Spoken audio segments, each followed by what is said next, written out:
Credit card के लिए किसी को पैसे देने चाहिए। क्रेडिट कार्ड के लिए किसी की ज़रूरत होती है अप्लाई करने के लिए। क्रेडिट कार्ड कितनी बार अप्लाई करना चाहिए अगर रिजेक्ट होता है तो। अस्सलाम वालेकुम, welcome back to my tutor. Credit card के लिए हमें किसी को पैसे देने चाहिए? नो, हमें किसी को एक धर्म तक नहीं देना चाहिए, ठीक है ना। वो बैंक का बंद है, उसका काम ये है, उसका काम है क्रेडिट कार्ड अप्लाई करे हमारे लिए, ठीक है। वो सेल डिपार्टमेंट से है, उसका काम है ये, हम उसको क्यों पैसे दें? बैंक उसको तनख्वाह नहीं देता, या कोई अदर पर्सन जो भी काम करता है क्रेडिट कार्ड के लिए तो उसको बैंक कमीशन देता है। आप नहीं दे सकते, बैंक कमीशन देता है। वो बैंक के लिए कस्टमर लेके जाता है तो बैंक का काम होता है उसको पैसे देना, और बैंक देता भी है, ठीक है ना। कि नहीं देता, बैंक देता भी है। और वो जब आपसे मांगता है ना तो समझे वो दोनों साइडों से खेल रहे हैं, ठीक है ना। वो बैंक से भी ले रहा है और आपसे भी पैसे ले रहा है।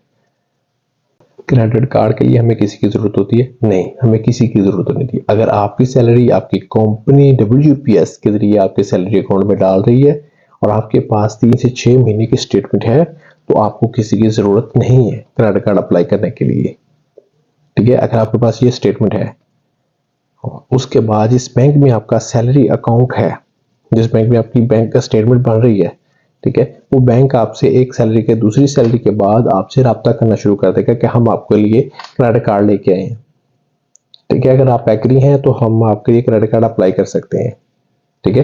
वो बैंक के नंबर से ही कॉल आएगी आपको, बैंक के नंबर से, कोई टेलीफोन नंबर से नहीं, लैंडलाइन नंबर के से। बैंक का लैंडलाइन नंबर होता है, वो कॉल करते हैं आपको, ठीक है।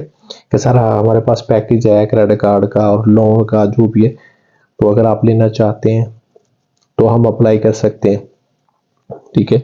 वो आपसे एक धर्म तक भी नहीं लेते, तो आपको किसी की जरूरत नहीं है। अगर आप उस टाइम एग्री नहीं होते तो फिर आप 3 सैलरी स्टेटमेंट बना लें, उसके बाद 6 बना लें, 3 से 6 बना लें। जब हो जाए उसके बाद आप खुद भी अप्लाई कर सकते हैं। मतलब मैं एक फॉर एग्जांपल दे रहा हूँ, आप स्क्रीन पे शो भी करवा दूंगा जहाँ पे, ठीक है, स्क्रीन के ऊपर। तो रैक बैंक है, ठीक है ना। इस तरह NBD बैंक, बहुत सारे बैंक है जिनकी एप्स हैं, ठीक है ना, सारे बैंकों की।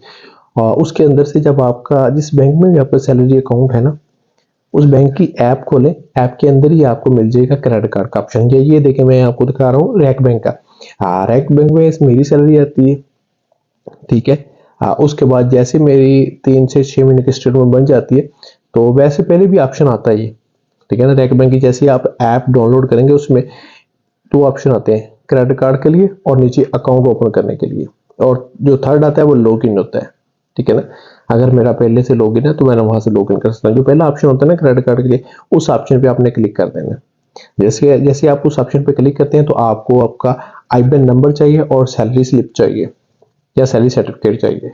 ये 2 चीजें आपने उनको प्रोवाइड कर देनी है, ठीक है ना। जैसे उनके पास ये 2 चीजें जाएंगी वो आपका रिकॉर्ड सारा चेक कर लेंगे, उसके बाद वो आपसे रब्ता कर लेंगे।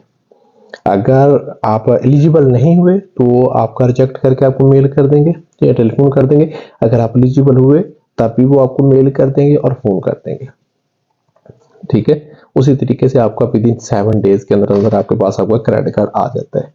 ना किसी को पैसे दिए, ना किसी से बात की, हमने खुद अपने डॉक्यूमेंट्स अपडेट किए और क्रेडिट कार्ड हमारे हाथ में आया।